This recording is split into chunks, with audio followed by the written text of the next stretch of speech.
नमस्कार, मी पूजा. तुम्हा सर्वांचं स्वादिष्ट स्टाईलमध्ये स्वागत आहे. तर आज मुलांना मसाले भात खायचा होता, तर म्हटलं मसाले भात बनवूया.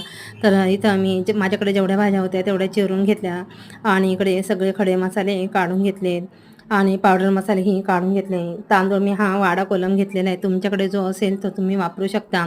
इकडे सोयाबीन गरम पाण्यातून काढून पिळून त्यात 3 चमचे दही, आले लसणाची पेस्ट, धना पावडर आणि तिखट घालून मॅरिनेट करून घेतलं. आता कुकरला तेल घालून सगळे खडे मसाले आणि बडीशेप घालून परतून घेतले. त्यानंतर उभा पातळ चिरलेला कांदा यात घालून घेतला.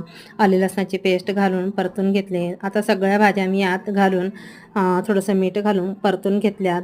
त्यानंतर यात आपण जो मॅरिनेट केलेला सोयाबीन होता तो यात घालून परतून घेतला. आता सगळे पावडर मसाले मी यात घालून घेतले. सगळे मसाले घालून झालेत की थोडंसं पाणी घालून पुन्हा एकदा मी मिक्स करून घेतलं. मिक्स झाले की धुतलेला तांदूळ यात घालून चवीनुसार मीठ आणि पाणी गरजेनुसार पाणी घालून घेतले. आता कुकरला झाकण लावून 3 शिट्ट्या मी देऊन दिल्या. तयार आहे आपला हा मसाले भात. अगदी लग्नाच्या पंक्तीत कसा होतो तसा झालेला होता. मुलांचा तर ऑल टाईम फेवरेट असतो. तुम्हाला हा व्हिडिओ आवडला तर लाईक, शेअर, सबस्क्राईब करायला विसरू नका. पुन्हा भेटूया पुढच्या व्हिडिओमध्ये. तोपर्यंत धन्यवाद.